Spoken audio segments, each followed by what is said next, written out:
जमाना था जहाँ के नियम कायदे कानून कुछ अलग होते थे। इस जेल के कैदी डेली अपने घर से बस्ता टांग के यहाँ पे आते हैं दिहाड़ी करने। कई माँ बाप उनके बच्चों को खुद इस जेल में फेंक के जाते हैं ताकि उनका बच्चा जिंदगी में एक सक्सेसफुल दिहाड़ बन सके। दरिंदे रोक दे बच्चा। मैं अपनी दिहाड़ी करने वैन से जाता था। हमारी वैन वाले ड्राइवर का नाम था भैया जी और उसकी वैन का नाम था मैजिक, जिसका हर दूसरे दिन टायर पंचर हो जाता था। बच्चे लोग स्कूल जाके पढ़ना सीखे ना सीखे टायर पंचर बनाना जरूर सीख जाते थे। लेकिन भैया जी से मेरा अलग अटैचमेंट था।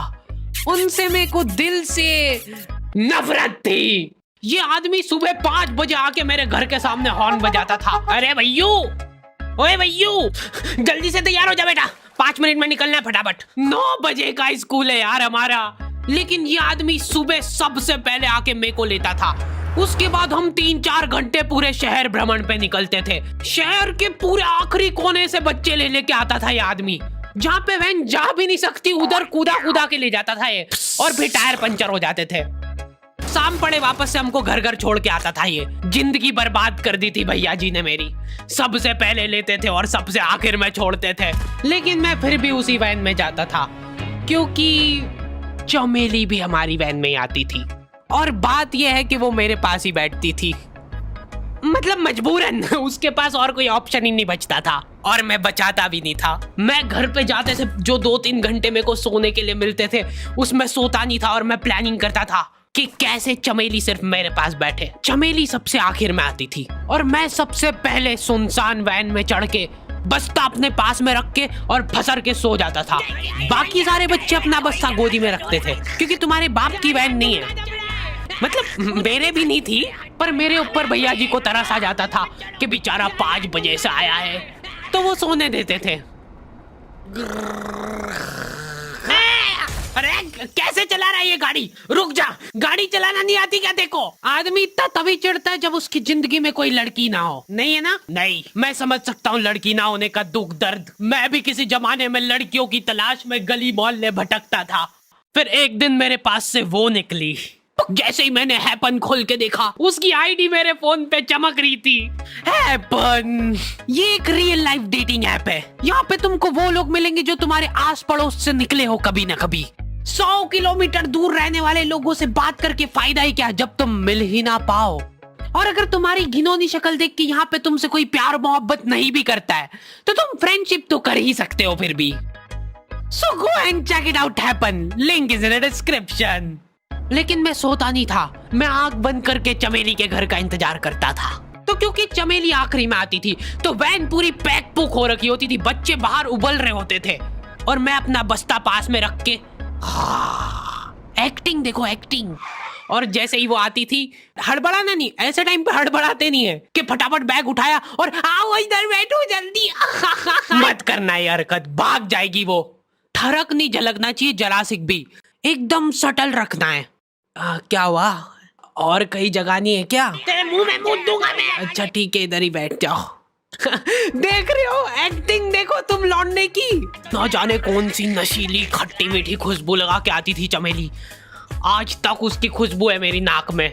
मैं वो खुशबू का पूरा मजा ले ही रहा होता हूँ, इतने में एकदम भभका बास आती है निकाह से। जैसे ही मैं बाहर झांकता हूँ, मरा हुआ कुत्ता पड़ा है वहाँ पे। एक काली कार सूख करके निकली और मेरे बच्चे को मार दिया। कैसे करके निकली? शूक। ऐसे नहीं निकली थी, मैं यहीं पे खड़ा था, वो कार आई थी और जैसे ही वो बच्चा नीचे आया तब वो खड़ा, वो बच्चा चिल्लाया और फिर कार शूक करके भाग गई। उधर कुछ बच्चे ऑटो रिक्शा से भी आते थे स्कूल। ऐसा लगता था कि पूरे स्कूल के बच्चे इस एक ऑटो रिक्शा में ठूस ठूस के ले जाता है वो। ये ऑटो वाले और भैया जी दोस्त थे और अब ये बीच सड़क पे रेसिंग लगवा रहे हैं। इनकी गाड़ियां उबला रही है बच्चों से, पर फिर भी नहीं मान रहे ये लोग। नहीं जीतूंगा। स्कूल जाके वो पीछे मुलट के देख रहा है तो एक बच्चा नहीं बचा उसके ऑटो रिक्शा में। हमारे भैया जी बेचारे पीछे से उनके गिरे हुए बच्चों को उठा उठा के ला रहे थे। ये सब हरकतें करके हम लोग जैसे तैसे कैद खाना पहुंच जाते हैं। सुबह 5 बजे से निकलने के बावजूद हम लोग लेट पहुंच रहे हैं। वहाँ पे पहुंच के हमने देखा कि 4 लौंडे मरे हुए पड़े हैं। जिनको डॉन ने मारा है। डॉन हमारे स्कूल की इंचार्ज थी। डॉन का कद छोटा था और पेट मोटा था, और आश्चर्य की बात यह है कि समय के साथ उसकी हाइट कम हो रही थी। मतलब बड़े नहीं बड़े वो चलता एक बार को, पर इसकी कम हो रही थी। डॉन बहुत स्ट्रगल करके कार से स्कूल आती थी खड़े होके, क्योंकि बैठ जाए तो उसको सामने की सड़क नहीं दिखती थी। वो अलग बात है, खड़े होके भी पूरा नहीं दिखता था। हर रोज 2-4 कुत्ते कुचलते हुए आती थी वो। फिर मेरे को समझ आया कि रास्ते में जो कुत्ते दिखे थे वो डॉन इस कैद खाने में छत पे बैठी रहती थी स्नाइपर लेके। कोई भी कैदी कुछ गलत गतिविधि करता हुआ दिखता था तो वहीं पे, मैडम इनकी लाश का क्या करना है? अरे ये तो आपको पता ही है। कहाँ रह गए थे यार झमू दीदी, फटाफट ये खून वून साफ करो।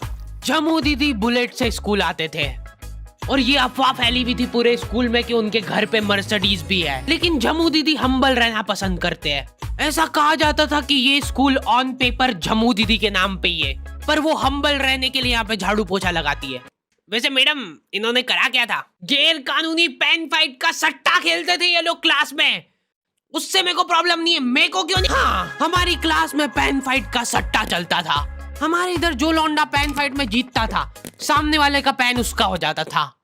कुछ बच्चे अपना सब कुछ दांव पे लगा देते थे और कर्जे में डूब जाते थे। फिर भी वो लोग हार नहीं मानते थे और अपने दोस्त से पेन उधार लेके खेलते थे और वापस हार जाते थे। तो अब क्लास में कुछ बच्चों के पास पोटला भर के पेन पड़ा है और कुछ बच्चों के पास पेन ही नहीं है। पेन इस कैद खाने की करेंसी थी। जिसके पास जितने महंगे पेन वो उतना रईस। यहाँ पे ब्लैक में पेन इधर उधर होते थे। नॉर्मल लोगों के पास होते थे 5 रुपए वाले जीफी जेल, जो कि तुम एक पन्ने पे लिखोगे तो पीछे 10 पन्ने तक छप जाएगा। और उनसे भी गए बीते लोग होते थे जो 3 रुपए वाला यूज एंड थ्रो लेके आते थे और उससे भी उनकी अच्छी राइटिंग आ जाती थी। बहुत चिढ़ मचती थी यार मैं कौन से। और कुछ चुनिंदा रईस लोग होते थे जिनके पास होता था ट्राईमैक्स। हर बच्चे का सपना होता था कि उसके पास एक ट्राईमैक्स हो, साथ में आसपास 2-4 लड़कियां हो। मेरे को प्लीज मेरे को यहाँ पे ऑटोग्राफ दे दो। ये लो ट्राईमैक्स किंग के, ये ट्राईमैक्स क्या बात कर रही है? सही में एकदम रईस लोग ही अफोर्ड कर पाते थे ट्राईमैक्स। वो बाबड़े भी एक एक अक्षर लिख के रिफिल खोल के देखते थे। खाली हो रही है तो एक बार एक रईस बच्चे का ट्राईमैक्स चोरी हो गया। पूरे स्कूल में हाहू मच गई थी। वो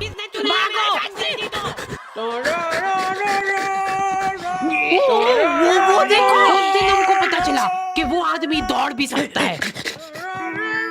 हमारे स्कूल में कुछ भी कांड हो रहा है, ये आदमी सबसे पहले दौड़ के आएगा, पूरा बैग खोल चोर, और बच्चों के बैग चेक करेगा। स्कूल वालों को भी इसकी सैलरी देते वक्त सबसे ज्यादा आखरती है। सैलरी किस चीज की? इस आदमी की शक्ल देख के ऐसा लगता था कि ये स्पोर्ट्स की आड़ में वैन वालों के साथ मिलके बच्चों की स्मगलिंग करता है। इस महान आदमी का नाम था भूषण। इसने अपनी जांग पे टैटू करा रखा था, भू अलग जांग पे, सड़ अलग जांग पे। सर कल से खो खो खेलने के लिए कितनी बजे आना है? वो तो बैग चेक करा पहले तू। इन्होंने पूरे कैद खाने के कैदियों को लाइन से खड़ा कर दिया है। पेन हमारी क्लास के बच्चे का गुमा है और पूरे स्कूल में ढूंढ रहे हैं लोग। आखिरी में पता चलता है कि वो बच्चा घर पे भूल के आ गया था उसका पेन। सॉरी बेटा, एक फेट में मुंह देगा।